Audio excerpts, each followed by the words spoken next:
Zhang Yi said that for now, there was no danger, but they had to focus on expanding their defense and remain vigilant. Zhang Yi then approached Lien and said that he didn't mind if the students came to this place if there was danger. However, he also said that it would be unfair to Xin and Karen if they had to live with those students in the same place. Lien had to remember what they had done to those two girls in the past.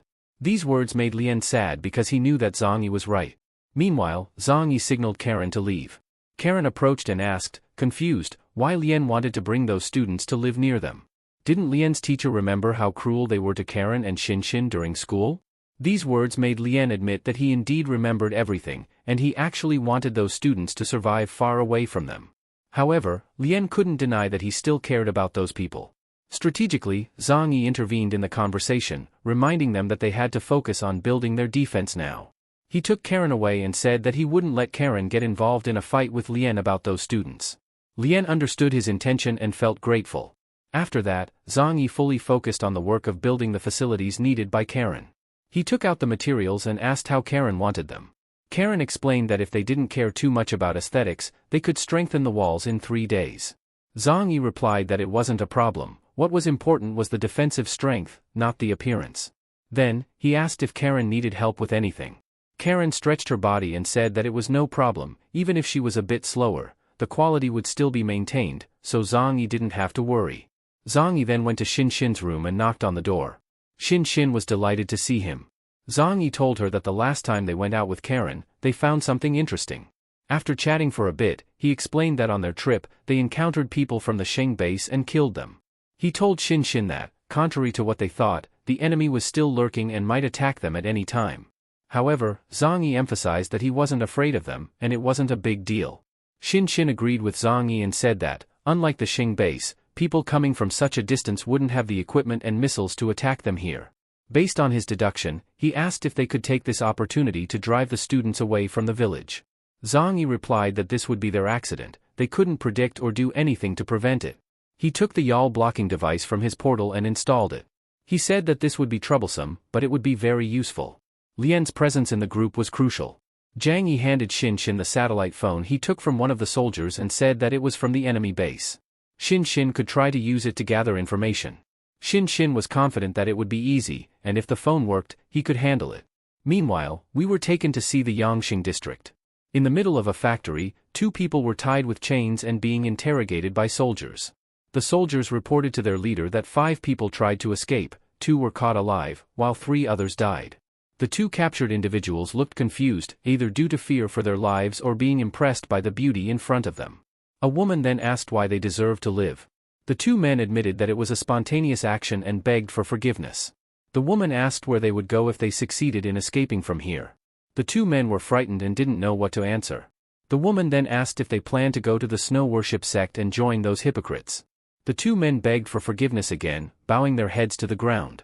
The woman then asked for her assistant's opinion. The bespectacled man said that they now had miniaturized explosives, and this was the perfect time to test them. They could install them on these 2 individuals, and if they tried to escape again, they would explode. The woman asked to see the results of the experiment. She put a collar on one of the men and asked how far the collar could function. The soldier present explained that the collar could work up to 5 kilometers from the controller. The woman gave the 2 men a second chance, and now they wore the collars. If they wanted to try, they could run. The 2 men now hoped that the collar wouldn't work, and maybe if they ran fast enough, they could reach 5 kilometers before the woman pressed the button. Xiao Honglian waited for 10 minutes before finally pressing the button. Her assistant asked via radio about the experiment's results. He told her that one of the men exploded, while the other failed because the explosive didn't work. The woman's name was Xiao Honglian, and she revealed that she always kept her promises. Since the man managed to escape, she hoped he was lucky and could find the snow worship sect's territory to save himself. Before leaving the location, Xiao Honglian said that due to the failure of this new equipment, the technical sector would be halted for 3 days. Her assistant tried to convince her, saying that their technical team was just as competent as the team at the Sison base. They should be given another chance to continue their work. The assistant argued that since the start of the snow disaster, they had only chosen talent from famous universities in the area. Xiao Honglian merely said that if those Buddhas wanted to escape, there was no need to bother hindering them. She said that the hypocritical women of the snow worship sect only used everyone as bait. Her assistant said that they had to take some of the Sishan base's territory to overcome their current resource difficulties. Xiao Honglian agreed, they had to secure their territory before taking territory from other bases. She told her assistant to act cautiously, giving orders to the intelligence personnel to avoid danger by sending them to other areas. She then asked how many troops had returned from that area. Her assistant replied that all the exploration troops had returned, except for one troop that went to the farthest area and still hadn't returned or given any news. Xiao Honglian was curious, thinking about the possibility of an ambush by other military forces. Her assistant replied that in the current situation, enemy bases didn't dare to engage in war, so it was unlikely they would attack their group. He assured her that no military base wanted to get involved in a large-scale conflict with another base while the snowy world still posed a significant threat. Her assistant then told her that it was possible that a small faction in that area had attacked their exploration group. However, unless they had found extremely valuable resources, it was unlikely that another base had violated the agreement and attacked their group. Xiao Honglian wondered what kind of resource could be so important that it would trigger a large-scale conflict. She revealed that she felt more at ease with the presence of rival factions than with the snow worship sect.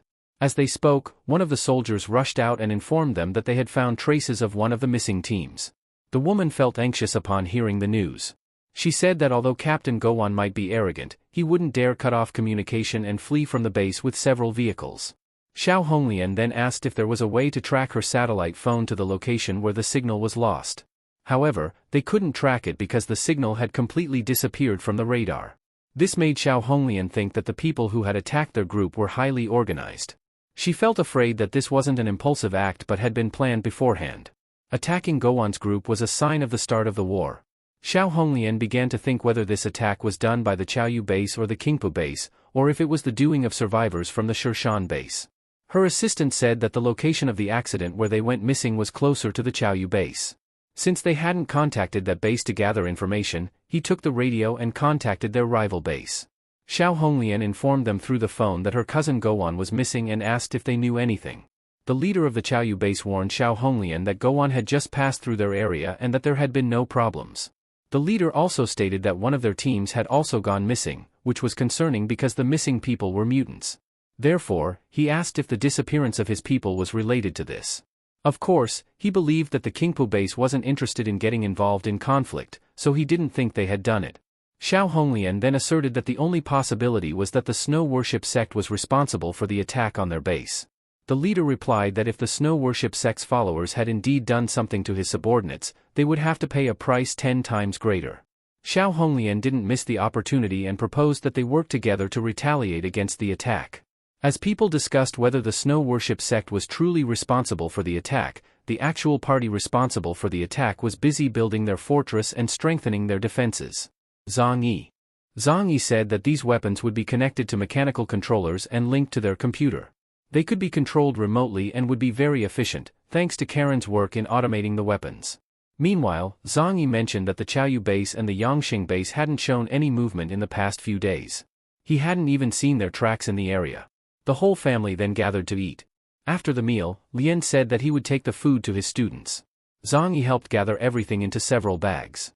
Xin then asked Lien if he was okay, wondering if the students had treated him badly or if they weren't happy to receive free food.